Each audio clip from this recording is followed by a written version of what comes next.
Let's bring back Jamil Jaffer, the former associate White House counsel to President George W. Bush and the founder and executive director at the National Security Institute. Jamil, thanks again for joining us this afternoon.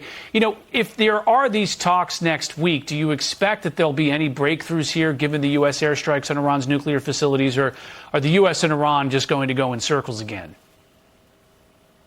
Well, Rich, this is the really hard question. The question is, does Iran think now's the time to negotiate? Do they feel under pressure to negotiate, given that their nuclear program has been set back somewhere between a year to two? And that's a hard thing to know because we don't know how the Iranians are looking at this. What's clear, though, is they're willing to come to the table. They're going to meet with Steve Witkoff in Oslo. And then the question is, what are the bottom lines? The U.S. president and Witkoff have now set a red line of no domestic enrichment. Iran is still saying, we'll get into a deal, but we've got to be able to enrich domestically. That was what was given away by President Obama in the 2015-2014 nuclear deal. We'll see what happens now. Now, the other aspects of that 2014-2015 nuclear deal, and one that was the reasoning, or part of the reasoning why the Trump administration the first time around got rid of that deal, is because it didn't deal with Iran's proxies. It didn't deal with Iran's ballistic missile program.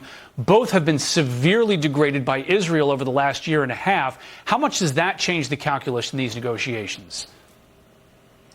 Well, you know, that's a huge issue. As you well know, Iran has perpetrated all sorts of terrorist attacks around the globe by supporting the Yemeni Houthis, Palestinian Islamic Jihad, Hamas, Hezbollah. They've tried to take out country leadership and the like. And so the question becomes, can Iran become a modern nation that doesn't support terrorism the way they have for decades? It's hard to believe given their current leadership, but if they're willing to put that on the table and really adhere to it, and we can verify that, well, then there may be something to discuss. Yeah, I mean, can that happen without new leadership in Iran? And do you think there is a real chance of new leadership in Iran?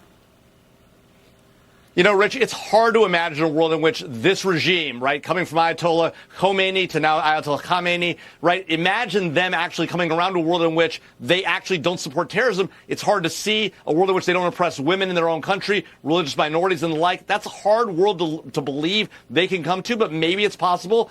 If not, there certainly needs to be regime change in Iran, but it's got to come from the people of Iran. Now, the key for the United States is we've got to support the Iranian people if and when they step up to do that. There have been opportunities in the past, again, the Green Revolution under President Obama. We didn't get there and help them. If they're going to do it, we need to support them, get weapons in, get material in, get communications in.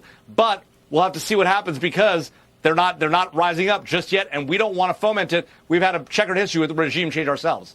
Trump term one marked by maximum pressure, sanctions against Iran. We're already seeing more sanctions this past week from the Trump administration on Iran. How effective are those sanctions? Well, they're only as effective as we are in enforcing them and as our allies are in coming alongside and also enforcing them. We've done a pretty good job keeping the coalition together. The problem is the Chinese violate all the time, and we don't hold the Chinese accountable. President Trump is putting pressure on the Chinese through all sorts of trade measures. We need to hold them accountable, and the Russians, to abiding by international sanctions and American sanctions on Iran, and if they don't, we ought to punish them as well. Do you think Iran was surprised at all after the United States and Israel launched direct attacks on the country that they didn't have Russia and China standing behind them, perhaps to the degree that they thought they would? I think that was somewhat of a surprise to them. But look, Russia's on its back heels with the war in Ukraine. China's under pressure around the globe. And they recognize, what are they going to do? They're not going to go to war in Iran over a nuclear program. They're not going to do that. And so Iran made a strategic mistake thinking Israel wouldn't come after them and thinking the president of the United States wouldn't step up if they tried to play him along. Now, the president did. He waffled a little bit back and forth, but he finally did it, did the right thing, came out, hit him hard. And now the question is, can they do a deal? Is it a deal they can live with? And is it a deal they'll actually stand by? We haven't seen one of those yet, and there's going to be a lot of skepticism. So we'll see if the president can bring something together here. Jamil Jaffer, thanks again for joining us. Much appreciated, and happy Independence Day. Same to you, Rich. Thanks.